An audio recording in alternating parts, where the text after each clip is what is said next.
Uh, So now this is very interesting again. Um, when you were talking of the examples which stuck to what I had kind of put forward as small things like sugar or curd. Um, I remember a friend of mine, somebody very close, had a sudden back problem. Mm, And it was so severe that he just fell out of his dining chair and uh, was in tremendous pain, and he could not be helped immediately till mm, his relatives came over. It was the mm, neighbors who came and were standing with him, and they couldn't mm, help because the moment they tried to make him move, so the pain was quite mm, unbearable. mm, They called mm, for an ambulance. His friends mm, came over till his relatives came. Other people had already reached, and they mm, were all mm, nearby. Just and at that point of time, there I saw the family had a strong inability to handle the problem. They were mm, panicking. It wasn't obviously the earning member of the family, a young guy suddenly has pain. So those things were there.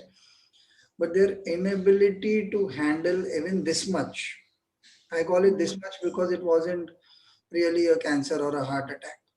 Something which hits us much more and it hits us gradually day after day is much more difficult to bear. But the panic for the first 20 minutes, by the time I reached there and I saw the entire scenario, and I am not sure whether this happened, but I was saying, do not panic, and they were angry at me, saying, how can we not panic? I'm not sure whether mm, this happened, but I kind of think that this might have. Or this has happened in other scenarios where if I've asked somebody not to panic and just wait, let us just find out what can be done so that you bring mm, your mind to a place where action can be taken rather than worry about what has happened. mm, That is seen as carelessness from their point of view, or mm, or that this guy does not understand the seriousness of our situation. So, do you mm. think this inability to sacrifice whatever little or big things, is also making us unable to handle life? I will give you a context, but I don't want to color you right now. This is the example I want you to speak on. Do you think you and I also would, if not for our understanding of basics of Buddhism and practice, would we also struggle with these things very strongly? Because a lot more than sugar is at stake now. It's no longer it's a physically uh, it cannot be solved in the Yes, first place. so yeah, I agree. So to this point, which you said that already neighbors had come in, friends had come in to help and all that. So that shows that we still have that sociability and the, Yeah, thing to reach out and, people will come and we know that people will come and help us and support us in our time of yeah, need. And we are also very happy to go out and do the same for other yeah, people. So the willingness to help and support each other in times of difficulty is very much there. But to your point about the family itself, yeah, getting into panic and anxiety and thinking that that is the right way to respond rather than be calm yeah, and collected and think from a place of calm rather than think from a place of agitation. yeah. Uh, and is that because of, is it something new? I don't know. Maybe it was always like that. Uh, because Buddhist ideas are not necessarily widely known and understood and practiced in our context. So but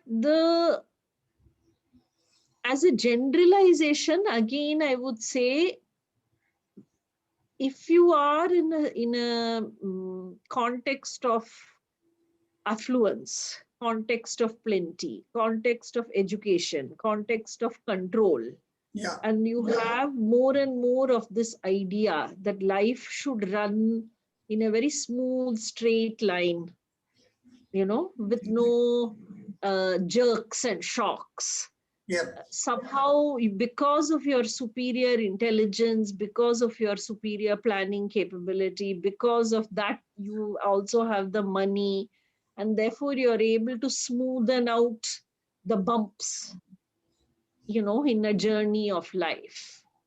So there is a kind of expectation that bad things won't happen to us because we are in somehow and in some way blessed, and we are the sort of golden people, you know. Mm. So bad things and difficult things and sudden shocks and surprises in terms of health or in terms of death or in terms of uh, losing a job or losing things, etc., still somehow happens to other people. It doesn't happen to us.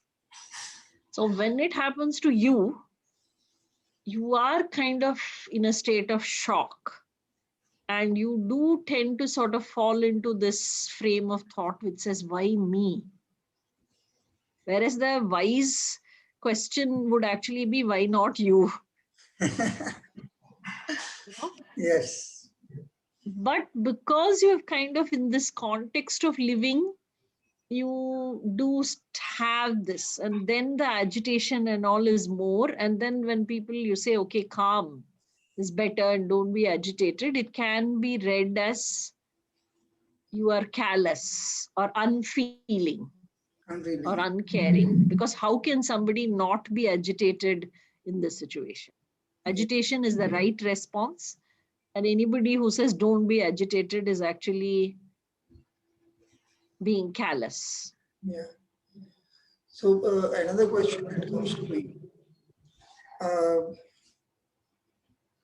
this is you did go in a direction that I was when I said I'm going to set up the context. The context that was running in my head was, in my understanding of when the when the Buddha to be Siddharth, when he's still a prince and he goes in that chariot and he sees those famous four omens. Uh, Mhm, so they are not, they could have been anything, but he's been very specific and very grounded in having typical signs. So mhm, he mhm, sees an old man, he sees a deceased man, he sees a dead man, and then he sees a monk. So monk I'll keep mhm, out because a mhm. lot of us do not even want to walk that path, and I'm okay. Correct. But that is a separate path altogether. But these three things, when clubbed together, are conditions that we are necessarily facing more and more in the kind of milieu that we are living in. As Mm, urban, upper middle class, affluent people, uh, COVID has got good advertising and sometimes reasonably so, sometimes very unreasonable. But other things have been happening, and we've never opened our eyes to the number of increasing heart attacks or cancer cases. Because cancer, when I remember when I was growing up, I think one in a lakh still seemed unlucky. Like he was like, mm, okay, how can this happen to anyone? And now I think every third, fourth house has one patient, and we talk about mm, chemo as if we are talking about going to a general practitioner and getting some mm, regular medicine, which is mm, strange because initially, even the sounds of ambulances where I stay, mm, initially I mm, thought because I stay in a lane which is mm, parallel to quite a few hospitals on the other lane. mm, mm, But I realize wherever I go in town, wherever I'm there, there is always an ambulance in sight and something is happening. So the number of increasing uh, diseases and people facing diseases has increased in my point of view. mm, Now, this is something that should actually hit us home in terms of uh, backaches are normal. Young people talking about arthritis or frozen shoulders, all kinds of things are happening. And I do agree with you that while we are thinking that this should not happen to me, this is the classic Yudhishthir question to the Yaksh when the Yaksh asks him what is the most surprising thing in the world, and he mm, says mm, that every one of us is going to die, but every one of us thinks it's not going to happen to me. mm, Uh, so. to contextualize it further, it is more about not only death, but death of any concept. So my normal shoulder Mhm. is no longer normal, it is frozen now, stuff like that. So my question to you is, if why are we unable to see this particular pain point as an important lesson from life? Initial reaction as panic, and I remember there was this line in my head for the longest time. I don't know how. When you watch movies, that guy has a broken arm and he's bashing 20,000 people out there and winning the girl and getting everything. So whatever one didn't get when one was growing up, one thought, I do not know. Mhm. Somebody else knows. So there Mhm. was this inadequacy. At the same time, and a ready answer also for my inadequacy. This is the reason why I'm inadequate. If I had a better father, better parenting, Mhm. better richer parents, or Mhm. XYZ, or better looks. Mhm. So why does it not hit us very, very strongly? Because that moment cannot be seen any other way. It is pain. It is physical pain. It is mental pain. It is verifiable. Uh, where are we missing this wisdom? Why is it not making the jump, or is it not necessary at all? Hmm.